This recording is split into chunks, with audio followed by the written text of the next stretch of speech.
নমস্কার বন্ধুরা, আজ অন্নপূর্ণা পুজো।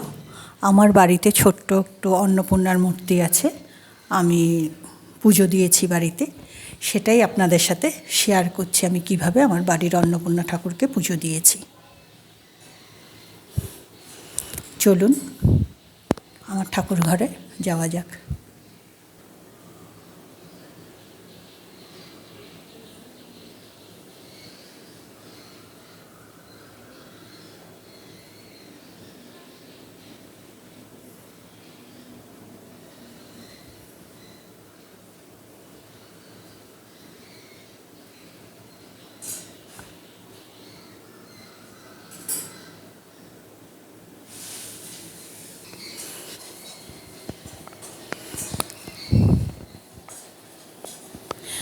আমার ঠাকুর ঘরে মোটামুটি সব ঠাকুরই আছে, আপনাদের সেটা দেখাচ্ছি। প্রথমে তো অন্নপূর্ণা মাকে পুজো দিয়েছি, সেটা চলুন আমার ঠাকুর ঘরে আর কি কি ঠাকুর আমি রেখেছি সেটা দেখাই আপনাদের।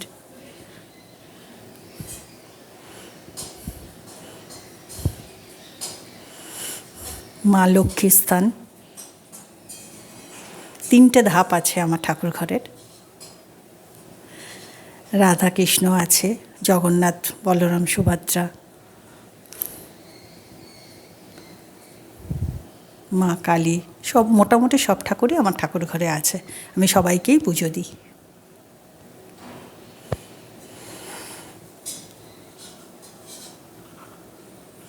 আপনারা বলবেন আমার ঠাকুর ঘর কেমন লেগেছে আপনাদের।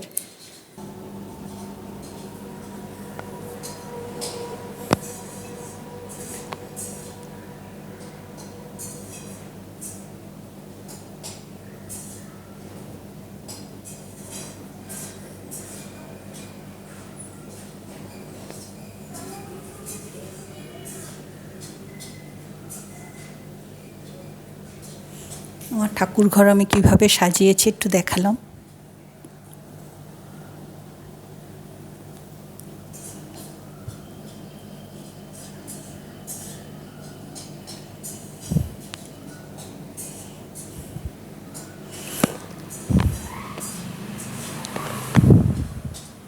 এবার চলুন আমি মাকে কী দিয়ে ভোগ দিয়েছি সেটা আপনাদের শেয়ার করছি।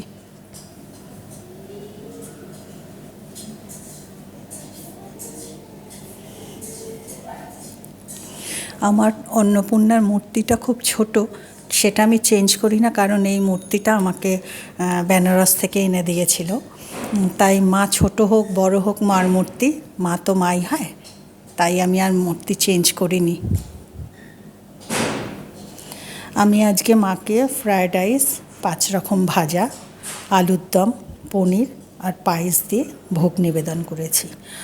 আর আমি ফলগুলো গোটাই রাখি, কারণ পুজোয় তো সময় লাগে, কাটা ফলে পোকামাকড় বসবে, তাই আমি গোটা ফলই রাখি, পরে প্রসাদ দেওয়ার সময় কেটে নিই।